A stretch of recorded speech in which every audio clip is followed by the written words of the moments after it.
Hello, Shatling. Are autistic people more likely to be submissive? Sit down with me, okay? We are going to address this topic together as philosophers. I think I've gathered sufficient evidence to make this assertion, and I want to outline my thinking before you. I have noticed in my time that autistic people are more likely to be interested in certain dynamics, certain power dynamics, to put it lightly without going into detail. However, I've been reflecting more lately, and I realized I think autistic people are actually more likely to fall within one of the roles of the binary. You know what I'm talking about? I think they are more likely to be submissive. And let me explain to you why, okay? Because you're probably scratching your head right now. People with autism are more easily overstimulated. They're more easily overwhelmed. They have difficulties with sensory processing and emotional processing. Processing as a whole may be a great struggle for them in some scenarios. Those scenarios can include interactions that include a power dynamic, right? You know what I'm talking about? So if they're more likely to be overwhelmed, they're more likely to shut down. They're more likely to slip into a headspace where their brain is freaking out, it's just numb, it's shut down, it's giving up, there's too much input, it needs to shut down, it's overwhelmed. So when you take this phenomenon and you inspect it in the realm of submission, you realize it's actually a positive. It kind of works, it kind of is integrated with the entire idea of the subspace.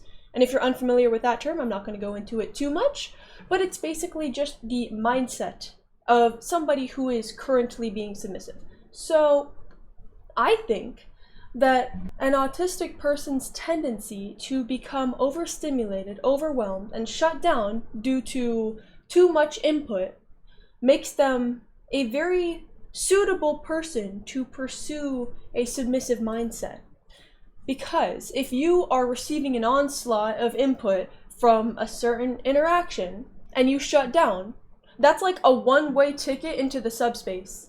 That's like a life hack to immediately get there. You are overwhelmed, and it doesn't even require mental gymnastics. Like, for people that enjoy bratting, they might put up more of a fight before acquiescing to the submission. But if you can really take advantage of an autistic person's tendency to become overstimulated and overwhelmed, then that's honestly like a life hack to get them into submission. You know what I'm saying?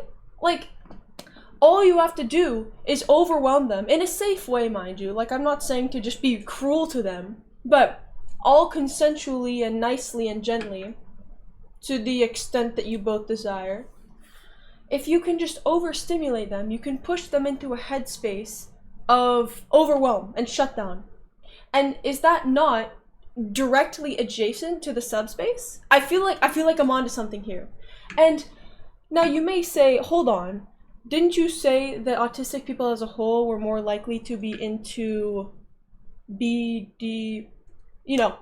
Yes, that's true. And so you may ask, okay, then what makes you think that they're more likely to be submissive than dominant? Because wouldn't there be an appeal to both? You know, the structured interactions, the predictable dynamic?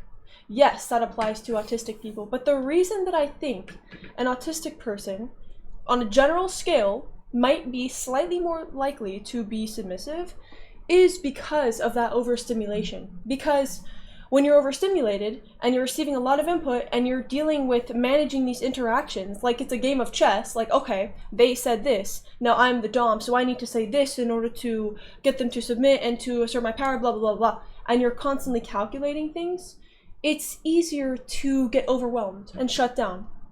And again, because autistic people struggle with processing, I think they're more likely to shut down. And what do we know about shutting down in this context? It's called the subspace. Do you see what I'm getting? I feel like I'm talking in circles. I feel like a madman. But I promise I'm onto something, okay? My assertion is that I think slightly more people that are autistic would be submissive than dominant. I'm not saying that all autistic people are submissive, not at all. I think that there's a special appeal from both sides, submissive and dominant, to autistic people. However, I think they're slightly more likely to be submissive. In addition, the submissive often receives instructions on how to act, and that might be extremely appealing to an autistic person that doesn't quite understand social rules, that doesn't intrinsically understand what they're supposed to do in an interaction. And they're just thinking, oh no, is this going to be awkward? Do they want me to do this? Should I do this? Is this okay? Is this right? Where that pressure and that expectation is taken off of them, placed onto somebody else. They don't have to think anymore. They can just follow instructions. That's another reason why I think that submission is more appealing to the autistic person on average. Now, I just thought this up today while I was going on my daily walk. I am not a scholar. Well, yes I am, let's be for real.